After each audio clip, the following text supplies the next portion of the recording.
Okay. Thank you, Peter, very much for your crash course. And next, we're going to have a panel discussion about reward, about success. And luckily, I'm not going to do it alone, because what would be a bad man without a Robin? So, ladies and gentlemen, please welcome my co-host, Sauli Böhm. Thanks. Always wanted to be Robin. Yeah. The perfect sidekick. Exactly. All right. That's what you are today. So, Sauli, before we can start, I think we have to somehow define the word success. So what does success mean to you? That's not on the script. Oh, okay. But sorry. Well, not a small talker. I think there are as many definitions of success as there are actually people in this room. Probably. But if I have to say something, I'm going to steal my answer from Winston Churchill. I think he said, I'm just freestyling, he said that success is going from failure to failure without losing enthusiasm. Okay. That's my answer. So that's a good answer. So in the next 60 minutes, we're going to discuss about that topic. And we have two clear goals. And what are those goals, Sauli? Yes. Goal number one. Each and every one of you in the audience will get inspired. That's Good. goal number one. Good. All right. And goal number two, first time ever, we're going to try to do the impossible. Have this discussion about this topic, success, in a non-cheesy way. Whoa, so okay. first time ever in the world talking about success, no cheese. No cheese. No okay. cheese. Cheese forbidden. All right. Yes. Remember that. Good. All right, but before we kickstart this panel, we would like to hear your definition for success. Well, I believe for me, success is to be able to do what you love, what inspires you. It could be anything from having an option to play Xbox all day, like Sauli, or managing a multinational enterprise, or being a rock star. And we have an honor to introduce 5 excellent individuals who all have a unique way to observe this topic. And first in line, we have the CEO of Accounter, previously named as Pre-Tax, a company that has grown to be the largest financial and HR service company in Northern Europe. He has 2 degrees in law from University of Helsinki and from industrial engineering from Helsinki School of Technology. Ladies and gentlemen, please welcome Asko Srey.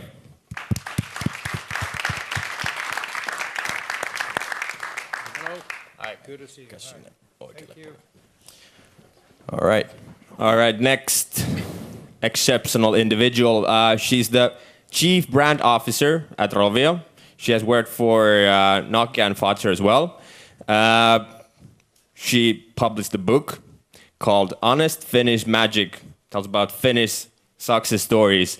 And she was named one of the 10 most powerful women in the games industry by Fortune magazine. Ladies and gentlemen, Blanka Jutti.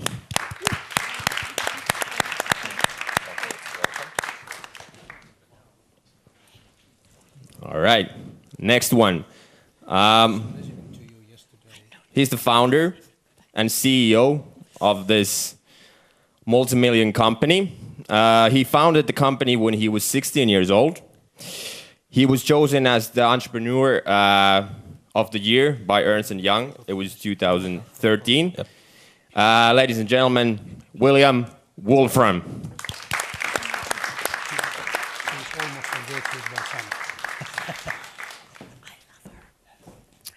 And fourth, good to see you again. A professional sailor with 3 gold medals from World Championships. She graduated from the Helsinki School of Business in 2005. And since 2012, she has worked as the head coach of the Finnish national sailing team. And at the moment, she's running for the Finnish parliament in 2015. So ladies and gentlemen, Sari Multala.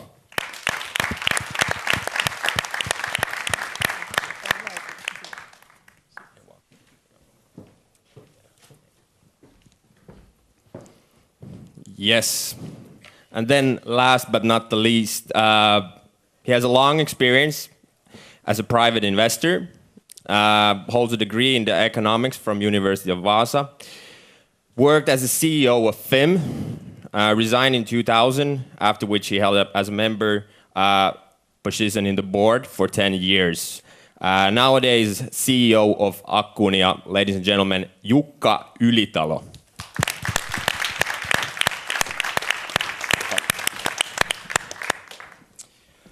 Okay. All right, so here we go. The first question. We've heard a lot of stories. Yesterday we heard stories about risk-taking. And we love stories, or at least me and Sauli do. So we would like to hear, what do you consider to be your greatest achievement? And we can start, let's say, Blanca, you go first. I would say actually my children. Children? Yes. Okay. I'm the proudest of my children. Good, Yeah. good. How about William? Let's say the team that we have built at Deal Dash, the people that came together and the people that worked there every day, that's the biggest achievement. All right, all right. Sorry. Well, I have to be agreeing with Blanca. I would say it's my daughter. I'm very proud of her that I'm able to be a mom to such a great girl, although it's not just my achievement. Okay, thank you. All right. Jukka? Well, this is a cliche, of course, I mean, but family and my 4 children, that's basically the big thing. I mean, when let's say another cliche, I mean, when you are dying, for example, you are not regretting that, oh shoot, I should have worked more, or oh, I should have been more greed. I mean, it's as simple as that. Great. And Asko? Just to find some variation to answers, I would say that continuously contented and happy feeling is perhaps the greatest achievement I personally feel. That's good, good. Good answer. I'm trying to get that as well. Good luck. All right, let's move on to the other end. We talked about achievements. Let's talk about my favorite subject, failures. So people say that in order to become successful, you need to experience failures. So what has been the biggest failure in your life? And let's start from Jukka. I'm not sure if I recognize any. All right. You thought that you was wrong sometime. Okay, perhaps the most important thing for me is trying to find harmony, and that has turned to be so difficult that perhaps that might be a kind of failure-ish. All right. Sari? Well, in sports, it's quite easy to find failures because it's common, happens all the time. I would say probably during my career, I had 2 big failures that were very hard for me. When I missed the Olympics in Beijing, that was probably the one that I would raise above all the other smaller failures. All right. William? Since we don't have all day here, I'll have to pick just one, but Yeah. probably, for our company, we started in 2009. We should have thought more about mobile and how mobile would change the world, and we arrived to that conclusion a few years too late. So I think that's probably the biggest failure as I can think of. All right. But you're doing all right now. We're doing fine. All right. Good. Blanca? I agree with William. I mean, there's probably thousands, so I could probably spend all day. But I think part of the thing about finding that contentment and finding that harmony that we are all talking about is learning every single day. So every day, I ask myself, did you learn from this, or how would you look at this? And I always think about it optimistically, actually. I'm going to give you an example. This morning, there's a terrible article about Rovio out there. Terrible. Trashing a company that I love. But hey, man, we are going to show you. Yep. That's how it goes. Nice, nice. Awesome. All right. Well, you said that you love failures and it is your favorite topic. I didn't quite say that. I would also say that life is a lot of things that are happening, and unless you try a lot of things, you never succeed or you never fail. And the logic is there to do 2 things. First of all, to recognize when failure is there and change the track as fast as possible. Put your resources more where you feel that success is. It goes into disco in the evenings, you know, guys, that. And then secondly, don't get hurt or stuck with the failures. Just remember that one down, still many to go. And this is, again, the lifetime philosophy. So none of the failures should not be too bad. Then it is, of course, risk management, that you shouldn't enter into such enterprises which would lead into fatal results. Like, that's why I skip Benjis these days totally. I don't know about your film project, though. Would it be such It's going to be wonderful. Yeah, I know But that. I agree with you that licking the wounds doesn't help. So it's about failing and being optimistic. It's really about trying all the time, and sometimes we Finns tend to lick the wounds a little too much. You think so? Is it different in for example, in US? What do you think, William? Well, I think it's one important thing is that what you do is not all of what you are. So when you succeed or when you fail, it's not everything in your personality. So you don't take it as personally as. Well, of course you do sometimes. It's human, but for me that was a good learning. Way I learned to cope with my failures is that even though I fail sometimes in my attempts as a sportsman or in life afterwards, I'm still okay, and I have opportunities. As you said, it's just one down, and there are more things to do. Yeah, exactly. So next we're going to discuss a little bit about inspiration, which is, well, in many cases related to success. I would like to hear what inspires you at the moment. William, would you go first? Well, the most exciting thing for me is talking with customers who have a problem and then bringing a solution and talking to the same customer later on and finding out that they love the new thing we did. And so replicating those experiences over and over again is a whole lot of fun. And when you get to see the numbers and you get to see the analytics and you can see that your work is having a meaningful impact, that is the most motivating thing for me. How about Asko? This brings me my father's advice when I was a small kid. He said that, remember, Asko, you should do always what you want, others do what they can. Fair enough. Okay. This inspires me, the idea. All right. How about inspiration from people? Who are your greatest, or who is your greatest inspiration at the moment? This goes to Sari first. Oh, me. Okay, I don't know. I would just say in general, I'm inspired by people who achieve to be the best they can in what they are doing. And I think that's why probably I love sports and arts, because there are a lot of people who are creative and they are actually trying to become better every day. Yeah. And that's something I would like to do every day as well. Try to become a little bit better, do everything a little bit better. Okay. How about Jukka? I would say I have always admired two guys in Finnish business life, and other is who are always admired has been Asko. And the other guy is Björn Wahlroos, and these guys has similarity in that they both know the things always the best. I mean, they just can rule the world. That's some big words. Yeah. Okay, Lanka. Well, I'm inspired by people who somehow tap really into their inner core, and what they do reflects that, their values and their systems. I really admire creative people who are constantly finding new answers. I admire sports people who are constantly perfecting their art. And I admire a lot of what we would say common people who are doing great work.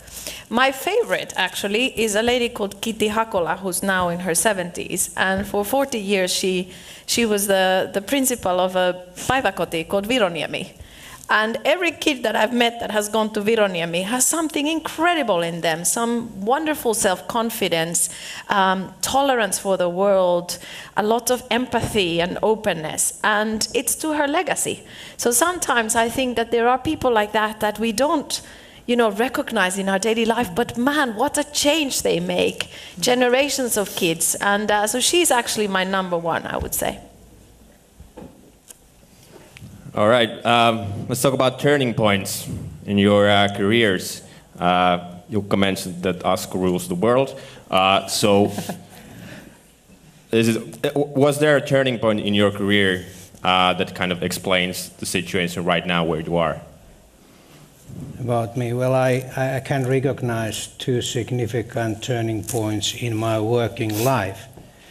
And the first was one in '87 when some people asked me to start the options exchange. I didn't know anything about options, and I've been cutting costs all the time in my previous jobs. So I needed to realize that how to have a maximum impact by spending a lot of money, something like you also learned in Rovio very well, I guess. And the second turning point was when finally, after 12 years, the board removed me from the stock exchange, and I started to develop this accounting business where we are now. So these are most distinct changes and incontingencies in my working life. All right, how about Jukka? I have quite clear turning point. It was 1995 when I left with my family to have a 6-month Sabbath in Southern California. When I left there, I was frustrated and bored stockbroker. And half a year later, when I came back, I turned to be a CEO at FIM, and that was a loss-making company at that time. And then we started there with luck. I mean, the great success we had. All right. We actually discussed with Blanca about definition of success in the backstage. So how do you measure success, Blanca? Well, what I was telling you, what I was sharing with you is that, of course, success can be viewed in many ways. As an individual, you can look at it in many, many different ways. One is professional, which is what most people tend to define, as opposed to holistically. So the provocative sentence I gave you is that success is overrated. Now, of course, I don't mean it fully. I'm actually a person that is very driven by curiosity. And so finding out new things has led me, in a way, serendipitously, to, you could say, professional success of some kind. But that's just one element. And I mean, I'm actually really humbled to be here with these people. I don't know that I'm a definition of success in any term of the word. But for me, when I was younger, I had a professor who was a very famous Mexican writer, Carlos Fuentes, and I really admired him. And he was extremely well connected in the world of literature, and was one of the guys that was nominated for Nobel Prize at some point. And so I admired him, and I went to see him and I said, Carlos, who do you admire? And I thought he would name, I don't know, James Joyce or whatever. And then he said, Blanca, when I was young, I used to admire people who succeeded. Now when I'm old, I admire parents, good parents. And that's back to the core of who you are, that no matter what you do, you have to know what is important for you as an individual in the end. And so, as the Dalai Lama said, there's way too many successful people. What the world needs is more empathy. So I'm just wanting to push a little bit here. It's not that I don't believe in it. I totally do. But I just want to remind us that success is not just professional achievement. Wow. Thorough answer. Yeah. I took notes. Yeah. Took notes. I got a little tear. Oh, I'm sorry. Maybe that was cheesy. I didn't mean. No, it was not. It was not cheesy at all. No. I didn't mean to throw the brie and the emmental. Sorry about that. No. We have one question from the audience.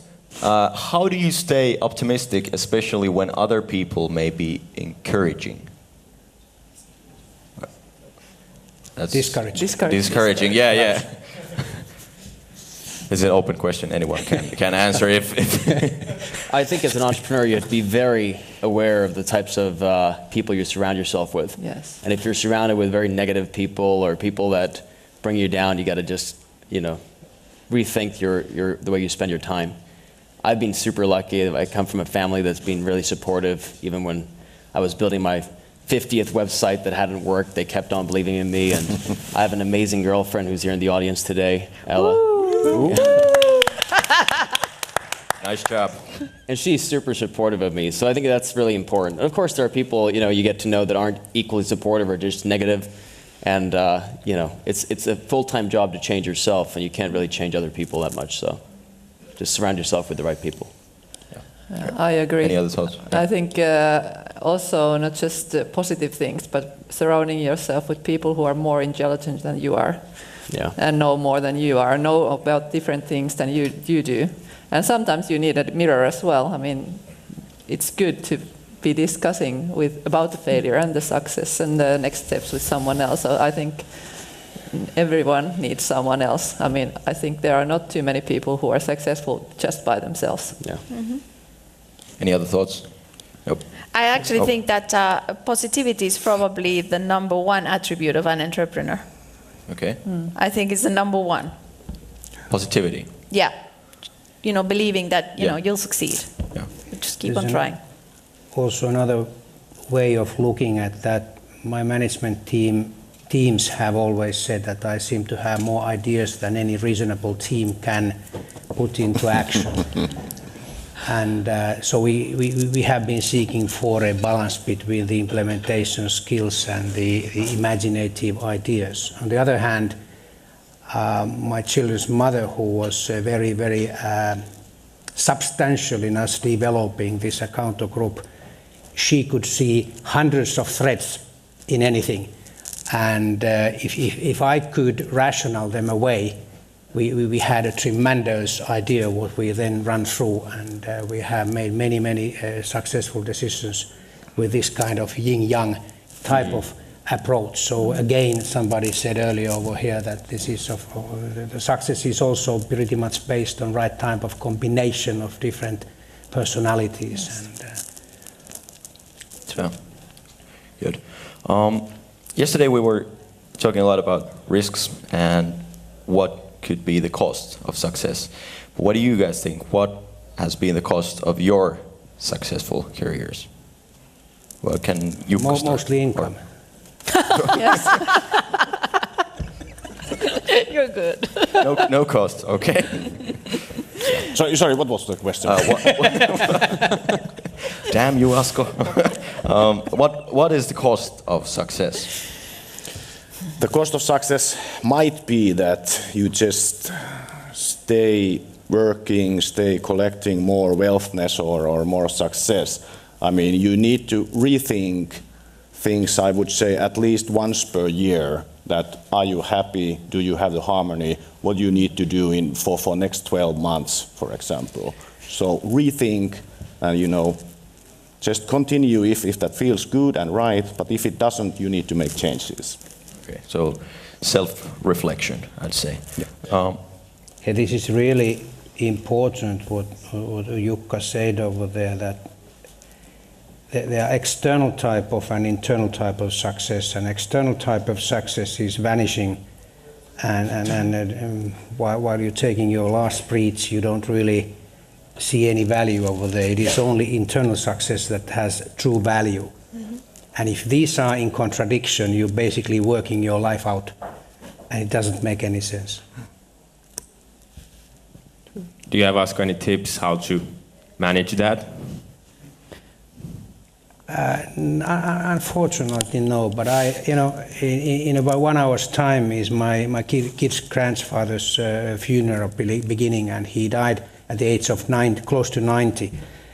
And I think that his life was highly successful because by the end of his days he was very contented whatever he has reached. And on the other hand, we know that there was some Mr. Seppälä who hanged himself after getting 100 million Finnish markkas out of selling Seppälä for the first time, and then he made some bad investment and had only 30 million left. And so he felt so sorry about that he either shoot or hangs himself. And this shows how the external and internal success they may go hand in hand or they may not. But the internal success is much more important, so that you are happy what you do. I could build a little bit on what Asko said, because of course, and what you, Sari, said, of course, when you want to succeed in something, you've got to put in the hours. I mean, there's no way you're going to be the #1 sports person if you're not training and doing stuff. So when you want to succeed at something, you have a vision, you want to do it, and you put in the hours, you put in your thoughts, you put in your creativity, you put in a lot of things. So by default, you make compromises, right? So there's been countless dinners I've missed at home, there's been countless, daycare events or whatever you want. But you can find balance, and that's the trick. How do you find balance? I found a lot of balance in understanding that I'm not the only parent, actually. It takes a village to raise a child, and there's a lot of great people that helped me, including the daycare and my friends and babysitters and whatever. And my kids were totally contented a lot of the time, so I didn't have to take any stress over things, so long as I balanced things out. And I felt my life is in balance. My kids are happy, my husband's happy, I manage to do some sports sometimes, I manage to work. But of course you have to compromise. If you want to go somewhere, man, you put in the hours. That's true. Still trying to find the balance. Again, I took notes. Great answers.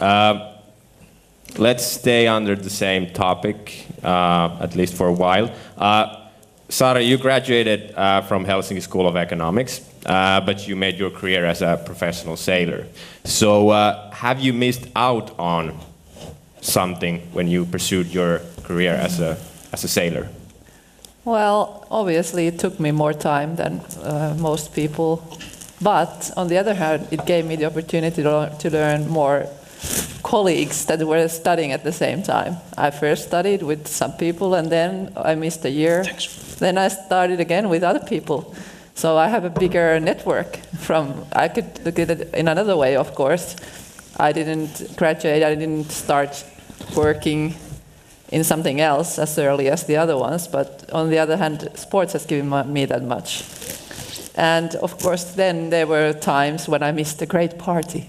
Of course, but I had other parties in the other side of the world, and then sometimes I took the time, I went there, and even sometimes I went there by car because I just wanted to be there and not miss it completely. And it is, as you said, it is about compromises, but then on the other hand, if you do what you love and you have the opportunity to do that, it doesn't feel like that. It's a journey to something. Yeah. Okay. So. William, you quit school when you were 16, right? Right. Right. And you now study in Harvard. Right. So, good script. I think the topic, I see a lot of young entrepreneurs who, this outer inner scorecard that you mentioned, who want to get a sports car, and they kind of have a very clear vision of what this outer scorecard success looks like. And I've watched many of my friends go through that, and it doesn't appear to be a very successful model for creating success in the inner scorecard. For instance, I don't own a vehicle. I pretty much live the same way I lived 5 years ago, and that allows me to focus on the inner scorecard more. But of course, it's tempting to get, pulled in the wrong direction. But it's something you have to think about, and I've been very lucky to be surrounded by people who help me make those right decisions. Do you think that quitting school was the cost of your success, or? That was great. It was a lot of fun. I would also like to say that the concept of cost of something may be wrong, because whenever we make choices, we go to one restaurant, we miss all the 1,000 others. When we take beer, we couldn't take whiskey. Next can be whiskey. You'd be surprised. When we marry one lady, all the others are without. And, it may be that what is the cost of your success, or it may be that it is in a way an envious way of saying that there must be something wrong with that. So there must be some cost. Of course, sometimes I only have beer, no whiskey. Sometimes. Yeah. Amen. Yeah, let's see what happens tonight. Let's continue. Jukka and Asko, you were already both once out of business for a while, but you both made comebacks, as you mentioned. What were the reasons behind that decision to make a comeback? Well, my wife's father also told me this thing that tough guys, they don't die, they just go to hell to regroup. Are you one of them?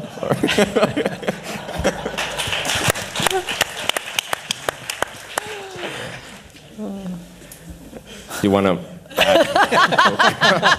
I think that was the end of the panel. Jukka, do you have anything to add on Asko's statement?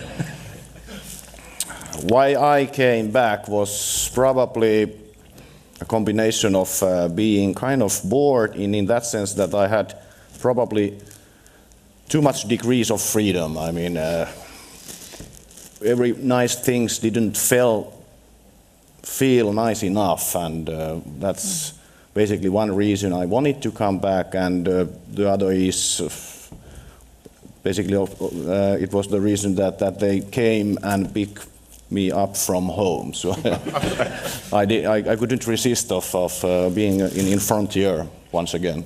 All right. So you missed the pressure in a way. Yeah, Yeah. precisely. All right.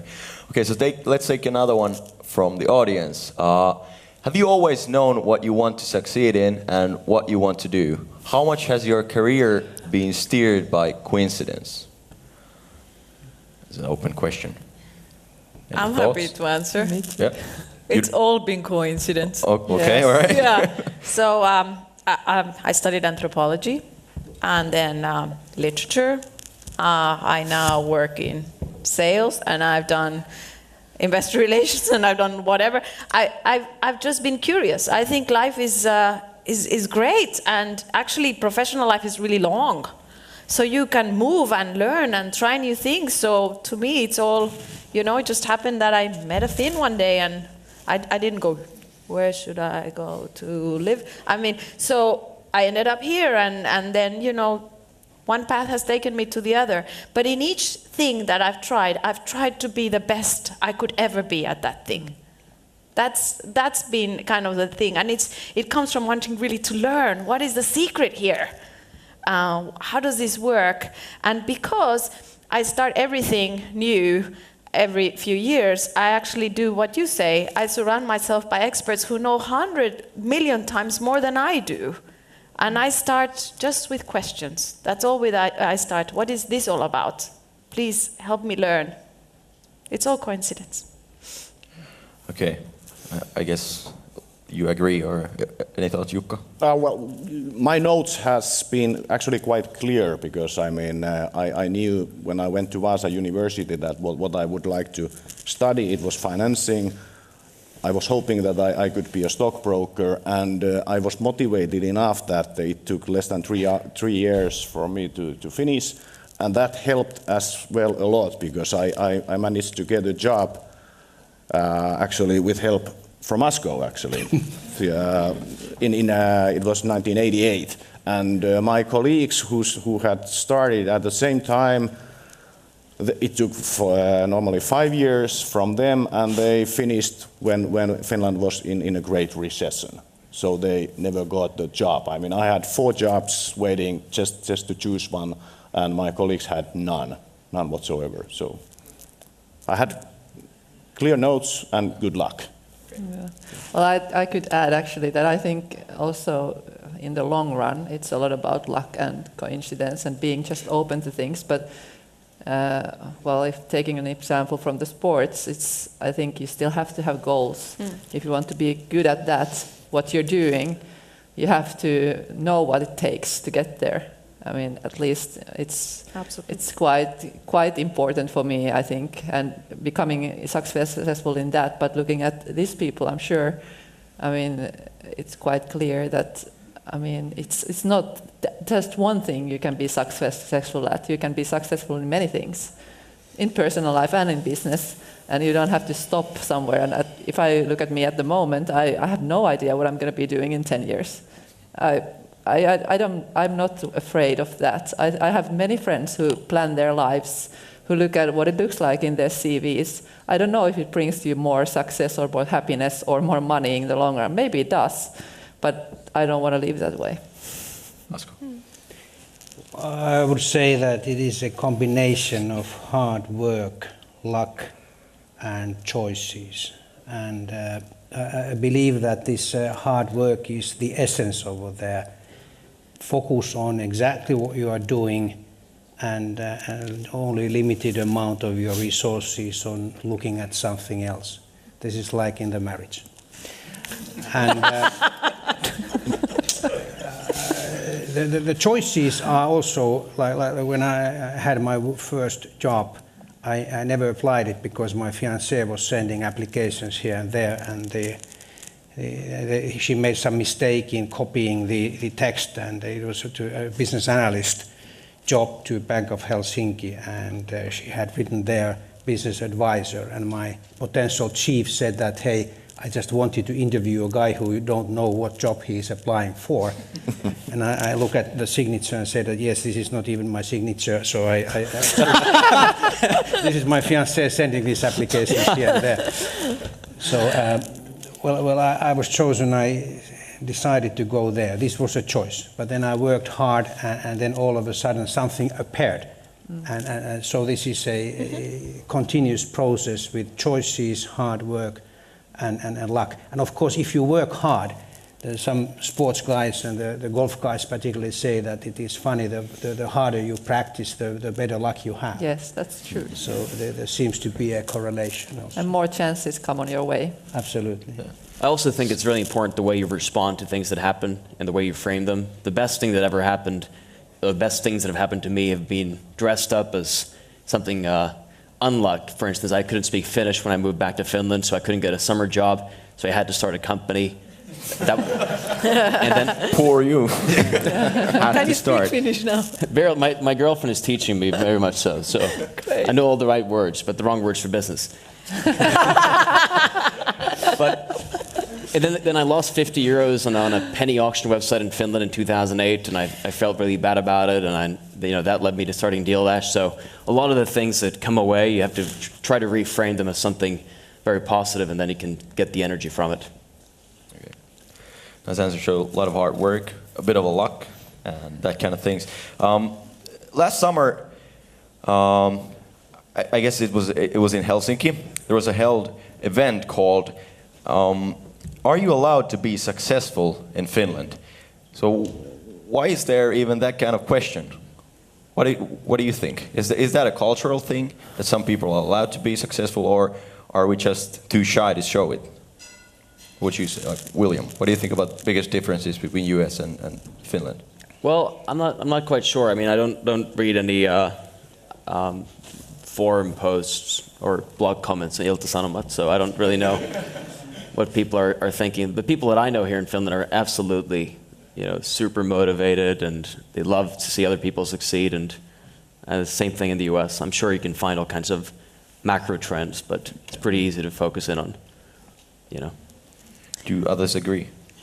I think there's something actually quite beautiful about how the Finns approach this. I think Finns get on with it and do it. And, Finland is founded a lot on this principle of homogeneity, of being equal. And so therefore, bragging is not something that is really accepted. And I think that's kind of awesome in a way. I think there's a different way of being successful, and it's back to the inner thing versus the outer thing. A lot of the communications, especially in the US, are a lot about the outer thing. So if you read, business magazines, you often find stuff about, the CEO lifted somewhere really high, and they're always in the cover, and it was him, and this is how it went. And then people start associating these external forms of success with success. So I don't know. I think it's pretty awesome how we do it here. Okay.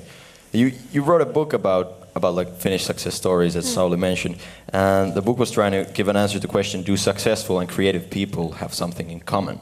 So, what was the answer?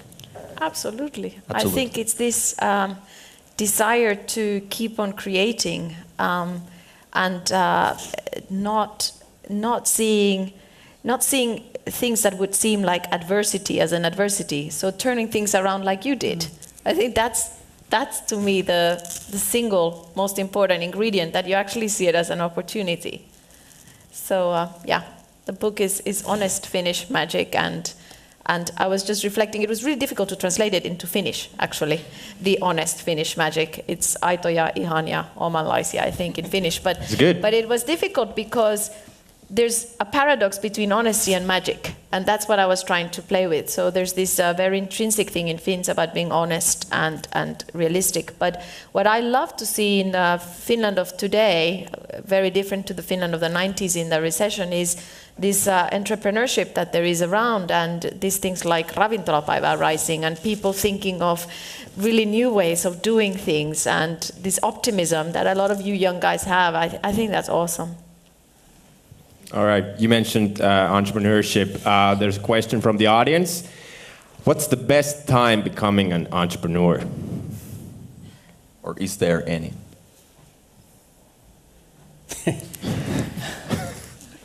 Maybe the moment when you feel that it may be working. Do you feel it? I can feel it. Okay. You try hard, and then all of a sudden it starts to work. Yeah. How do you feel about? I mean, you talked yesterday about Facebook connections and all that stuff. What you invented to your company. Well, I'm the wrong person to ask. I don't have any experience of the job market per se, so for me it was just, I don't think there's ever going to be a perfect time to start a company, especially the older you get, the harder it becomes. You have mortgage to pay and you have kids to take care of. So anyone in the audience who's, doesn't have those burdens, then I'd recommend you start early like I did. Yes, that's good advice. The other idol of Jukka, Björn, the teddy bear walrus, was mentioned earlier, and he highlights the role of luck in success. What do you think? How big is the role of success, luck in success? Are the successful people just goddamn lucky? Well, I partially expressed my opinion already that there's a correlation between hard work and luck. Yeah. Any other thoughts? I've been super lucky. Just like being born in this time. If I was born 100 years earlier, forget it. I'd be going door to door trying to, sell something, and the internet, and then being in a country with the system that we have, and all those things are kind of things I didn't choose for myself. So in that sense, very lucky. All right. Do you have any kind of tips or hints? What are the usual pitfalls that you would advise to avoid? For example, for starting entrepreneur, any pitfalls that, for example, you have experienced that you wouldn't do it again? William. Where do we start? There's a lot of things. There's a whole long list. I think the biggest pitfall that a lot of entrepreneurs make, including myself at times, is that we get too stuck on a certain detail, and we're not open enough to analyze what's working, what's not.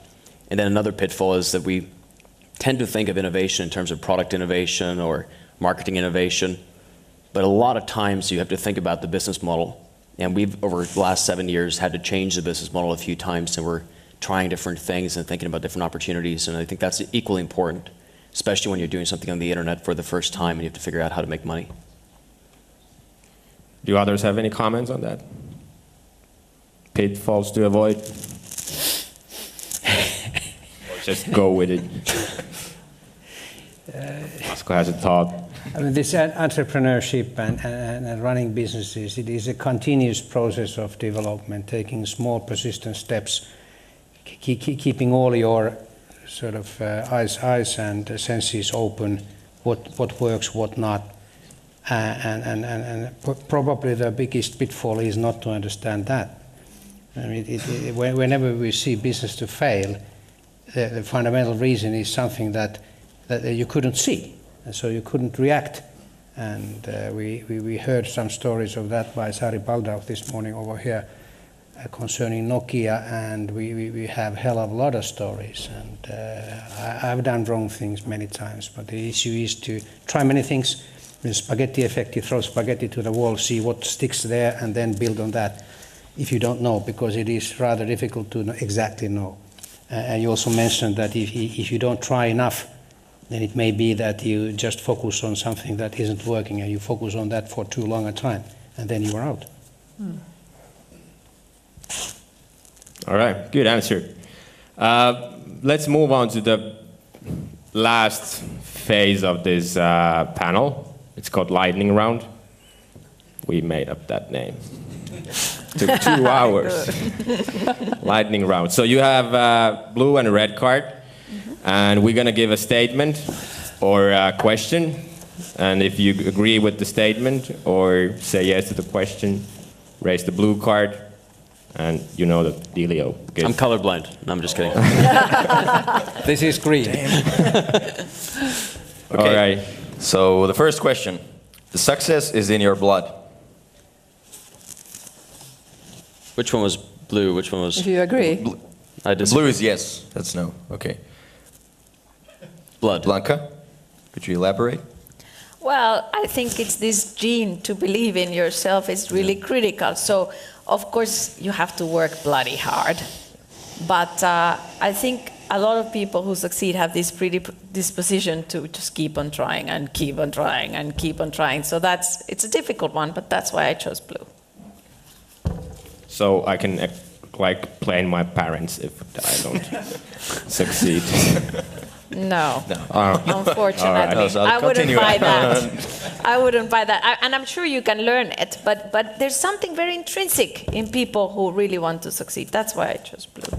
All right. Statement number 2. Number 1 key to success is positivity.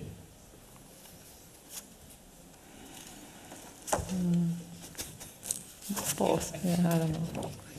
Everyone says yes. All right. All right. That was a bit cheesy question. It Okay. was. Oh yeah. Let's move on. All right. Usually, every child has 1 or 2 idols whom they define somehow successful. When you were a child, who was yours? And we would like to hear some names. And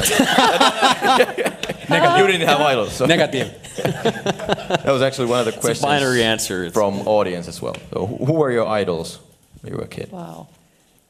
Well, my father. Your father. Okay. And Blanca. Oh my God. Yeah. Oh, really? That's aiming high. Yeah, what a tough question. I don't know. I'm sure I had a lot. Nelson Mandela comes to mind. All right. William. Probably my dad and my mom. Okay. Parents. Sorry. I don't know. I'm really bad at idols, really. But I guess it was some sports stars. I used to love to watch the Winter Olympics. So the skiers like Maria-Liisa Kirvesniemi and they were at that time very successful. Okay. Well, Jukka. Well, sport stars, I would say. Good. Number 4. Going through a failure is necessary in order to become successful. Sexful. Successful. What is his success? Success, yeah. Okay. That was my glory moment. She's blushing. We're gonna have a reply from that from the video. We're going to edit that out. Yeah. Will do. It's yeah. Okay. Asko.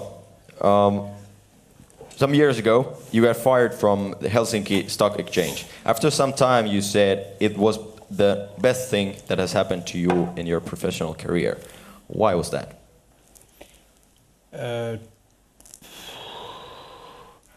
Perhaps the right answer is that I am very dedicated to what I do. And hadn't I been fired from there, I would probably still be there. Same time, we did have the family enterprise that we bought 91, 92, totally to family. And it was kind of my insurance, though I didn't need to lick anybody's asses over there. And I could have my own view as a CEO of the stock exchange. And when the board didn't like it, I didn't need to start whoring. And they did their way. And the stock exchange hardly exists this day, but our accounting company is flourishing, so I'm happy about that. Okay, then the question. It's easier to success alone than in a group. Yes or no? Easier alone than no. Okay, Sari, you said no, but you've made a huge success as a professional sailor. And is it kind of like that you do it by yourself? Yeah, it's true. That's me in the boat by myself, but there is a huge team behind me who helps me, best coaches, family, physiotherapists, other coaches. There are at least 10 people around me that help me with my goals, and it's without them I wouldn't have won any medals. I mean, it's very hard, at least to define your goals when you're at say 15 or 17 years old. I didn't even dream about being in the Olympics or winning any medals. I needed other people to show me or tell me that it's actually possible and show me the way. And I think one very important question is that what is between me and the success that I want to achieve?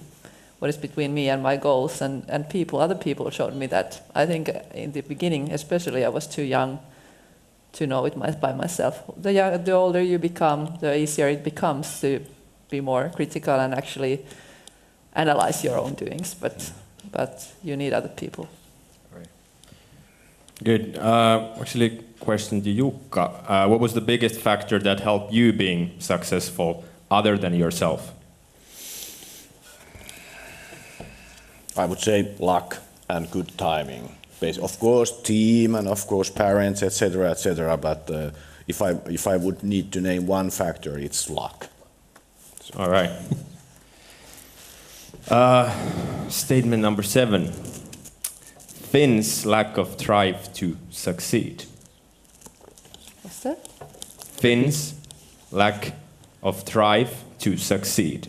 What does that mean? Is it Swedish?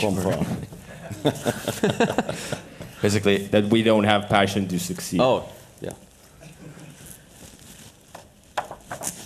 I don't really get the answer, so the question, sorry. It's complicated. I think, a lot of Finns have so much potential. You think about all the success stories we've seen, and there's when I go to meet young Americans or in schools there, and I meet my friends here in school here, it just seems like they're aiming a lot higher, and their ambition level is a lot higher. Here, entrepreneurs say things like, "We want to be the #1 in the Nordics." So that's funny. California's GDP is greater than Russia's GDP. Why don't you start in California instead?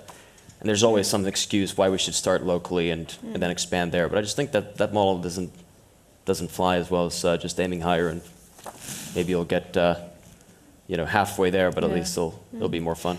It's a very difficult question to answer because, of course, you're generalizing, but I see where you're coming from as well. I mean, yesterday we were speaking somewhere together, and then there was some slides at the beginning about this particular institution, and the comparisons were all to Scandinavia. Right. And I was thinking, why? I was sitting there thinking, why? If you want to be the #1, why would you want to be the #1 in a little pond? So I had the same question. Yeah. But I think Finns, there's amazing Finns. Exactly. And man, I admire so many. But I see where you're going there. It's a tough question. But I think we come back a little bit to this question. You said, is it allowed to be successful in Finland? If you aim too high, you're not being equal. Yeah, equal, and you're also, how do you say it?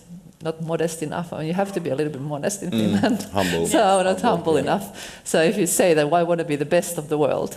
It's maybe too much said. So even if you think about that, maybe you should just think about it by yourself.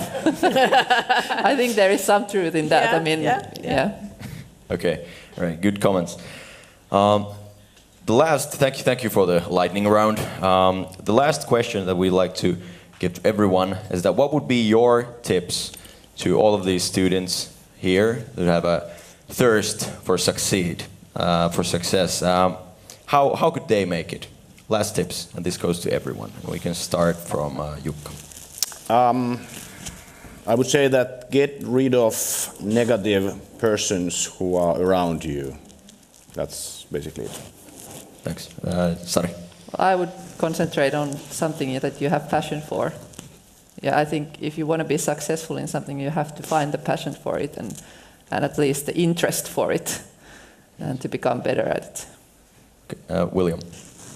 Yeah, I think you nailed it. But earlier, I would just go back to the point of saying that you've got to try it, you've got to start learning, and there's not going to come a magical point in time where you're going to feel ready. So just start, fail, try over again, and keep going. And this is exactly the time you want to do it, when you don't have to think about your mortgage, you don't have to think about your kids. I would say tap into your real inner core and try to understand what moves you, because in the end, you're successful when you're in peace with that, when you feel you've reached your potential. It's connected to tapping into your core. Asko? It may also be that one could start doing almost anything if you start doing almost anything with open mind, and then the more you learn about the thing, the more it starts to stimulate your mind. So you also could decide to start doing anything. Just focus on it and keep on doing and try to be better. So finally you will be one of the world's best, or the Nordics' best. Exactly. Because I mean, I've seen quite a lot of students thinking of becoming an entrepreneur, and it is not the only way to invent something totally new. I started doing bookkeeping, and it is not so new. Okay. Well, I gotta say thank you for all of you for your participation and all of these tips. Let's give a round of applause for every one of you.